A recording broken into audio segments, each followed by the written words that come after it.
Bonjour, aujourd'hui nous allons apprendre à faire un montage photo avec photofiltre.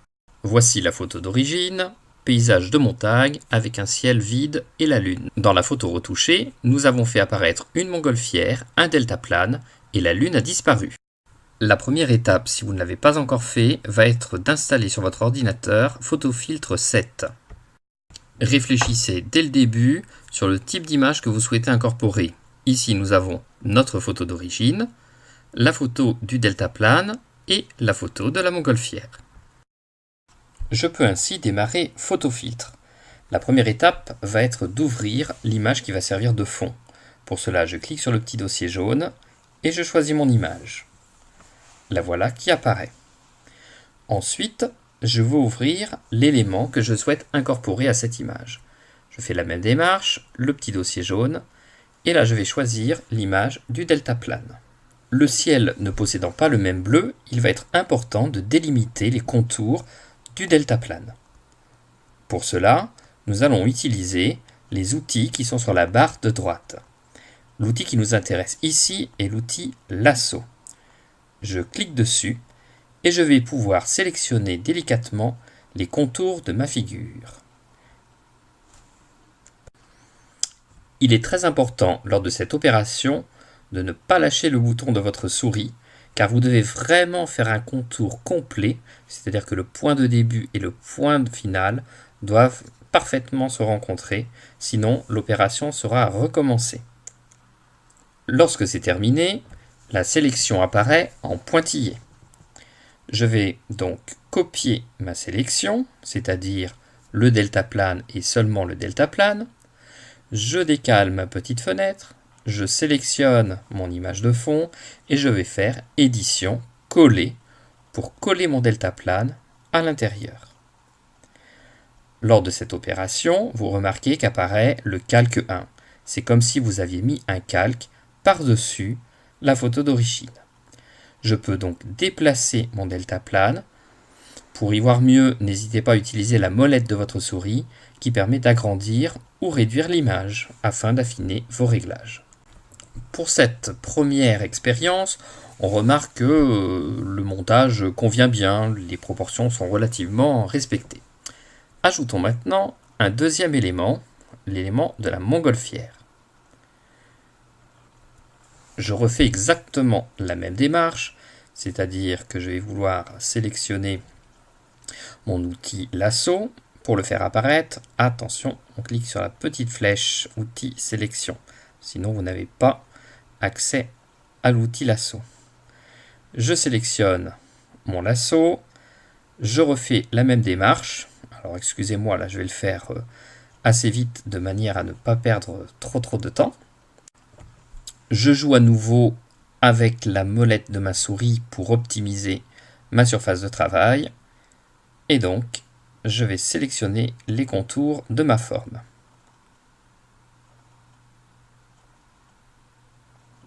Voilà. Hop, vous avez vu, j'ai relâché mon doigt de la souris. Bilan, il ferme ma forme alors que je n'ai pas fini mon contour. C'est pas grave, on recommence de l'autre côté. Et je garde bien mon doigt appuyé sur ma souris.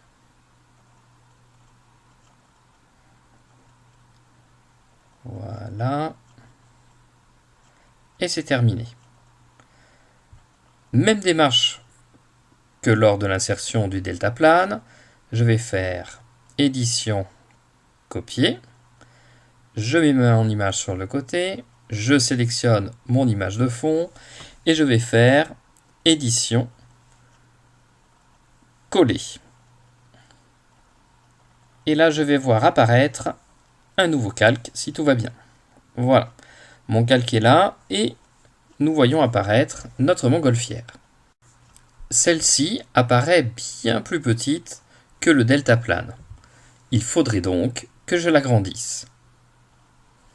Pour cela, je vais sélectionner le calque qui contient la montgolfière et je vais faire redimensionner le calque. Vous voyez apparaître des petites poignées symbolisées par des carrés qui contournent la forme. Et là, vous allez pouvoir agrandir votre image comme bon vous semble. Lorsque la sélection vous paraît convenir, vous appuyez sur la touche Entrée de votre clavier pour valider la taille choisie. Si vous voulez déplacer un élément, n'hésitez pas, il vous suffit de cliquer dessus, par exemple ici le deltaplane, et je peux le déplacer à ma guise. Dans le cadre d'un montage photo, vous pourriez être intéressé par la suppression d'un élément de la photo d'origine. Alors ça, c'est une opération très délicate, très complexe, et que l'on peut réaliser suivant le type de photo. Ici, nous avons de la chance, si on regarde la Lune, elle est relativement isolée dans un ciel bleu uniforme. De manière à repérer la couleur exacte du ciel, je vais utiliser l'outil pipette.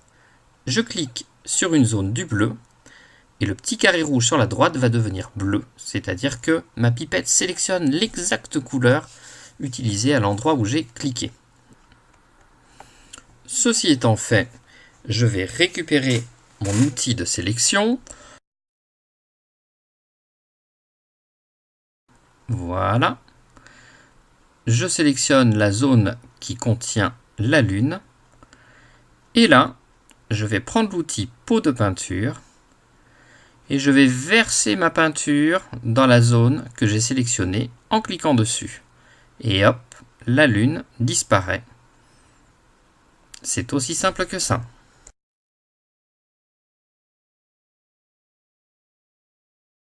Vous avez bien travaillé et souhaitez enregistrer votre travail. Pour cela, Fichier, Enregistrer sous.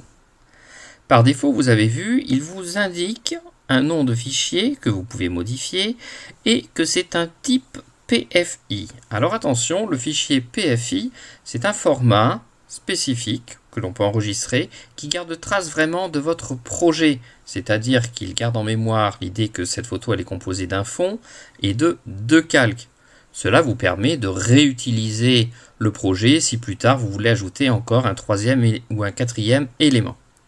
Si par contre vous voulez extraire votre photo, vous allez faire Fichier, Enregistrer sous, et là vous allez choisir le format JPEG par exemple. Vous donnez un nom à votre fichier, vous cliquez sur Enregistrer, voilà. Là, on vous indique que le format d'origine ne gère pas les calques, c'est normal, puisque là on veut faire une photo de document assemblé, donc on fait oui. Et ensuite, on vous demande quel est le taux de compression. Là, pour le projet, je vous conseille de mettre une photo à 90 ou 100 au niveau de la qualité.